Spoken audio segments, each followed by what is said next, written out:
Bonjour, bonjour et bienvenue sur Cocotte TV pour une nouvelle présentation qui porte sur une carte mère, la A75MA G55 de MSI, une carte mère en socket FM1, donc pour les processeurs Liano d'AMD, une carte mère qui exploite le chipset A75, c'est marqué ici, tout simplement. Une carte mère qui a le droit bien sûr aux composants classe militaire, Military Class 2, c'est marqué avec les IC cap, les SFC et les Solid Cap. Bref, tout ce qu'il faut pour avoir une carte mère durable dans le temps.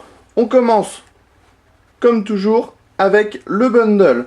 On trouve des câbles SATA avec un adaptateur Molex vers SATA, un bracket USB 3.0 pour déporter deux ports à l'arrière du boîtier, la backplate de la carte mère, le petit CD avec les drivers et les petits logiciels, le guide d'installation, le certificat pour les composants de classe militaire, les petits headers pour pouvoir facilement raccorder les câbles à la carte mère, et enfin, on a un manuel d'utilisation.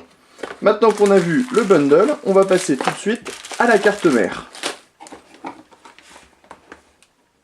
Faisons maintenant le tour de cette carte mère qui est au format micro ATX et que vous trouverez en vente aux alentours des 75 €. Pour ce prix, on trouve un beau radiateur sur les différentes phases d'alimentation, le connecteur 4 pins pour le CPU, le socket FM1 avec son système de fixation de ventirad rapide et pratique qu'on connaît chez AMD, la prise, une prise fan, ici 4 ports DDR3 en 1600 MHz. On retrouve ici le connecteur 24 broches, une autre prise fan, les 6 connecteurs en SATA 3, puisqu'on est sur un chipset A75. Ici le petit radiateur qui est au-dessus le chipset.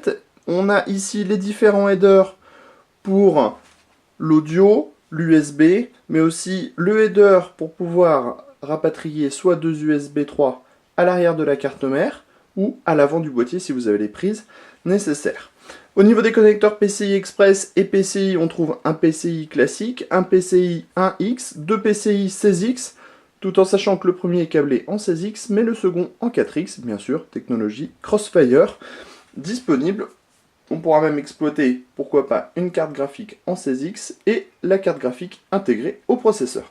On passe tout de suite au panneau arrière, afin d'y découvrir un port PS2, deux USB 2.0, une sortie HDMI, une VGA, un DVI, un Ethernet 1000, deux USB 2.0 de nouveau, deux USB 3, et enfin le son en 7 points.